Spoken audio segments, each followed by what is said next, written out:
My name's Liz Hannah. I'm at the Australian National University at the National Centre for Epidemiology and Population Health.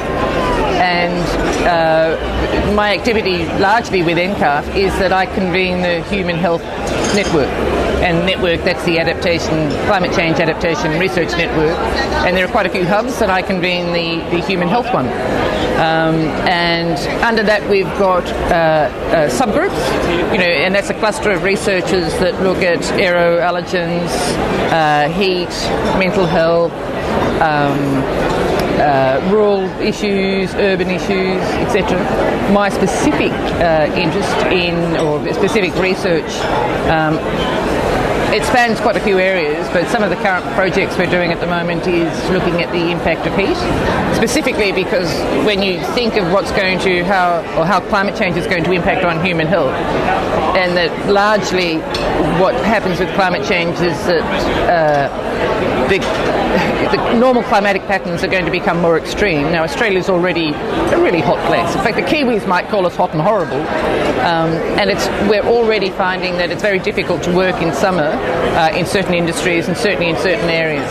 Now, when we ramp up that extra heat, we've got options of, do we stop work in summer in those particular industries, or do we just keep pushing those workers until they all die?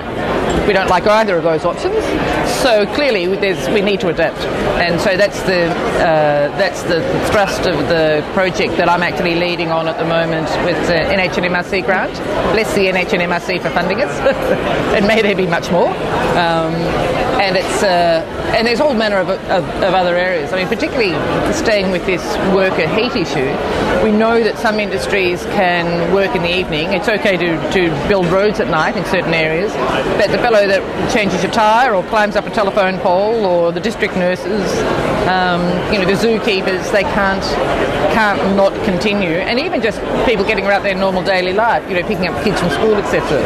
And with the hot, the Mediterranean lifestyle where people had a long siesta, well, of course, we've got cities now such as Sydney where people they commute for such a long period of time. So it's very difficult to go to work and then commute home for siesta and then go back to work again. That's not going to work. So we need to actually change our attitudes, because with the preliminary work we've done in those high heat exposed areas, the attitude in Australia, and they're often very blokey, not all, but often very blokey, and the attitude is, Australia's hot, just get used to it.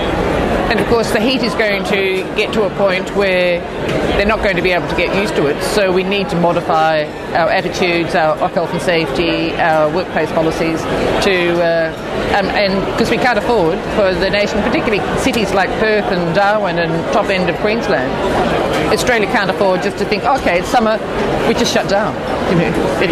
That'll be bad for the economy and of course for everyone's earning capacity. So that's it.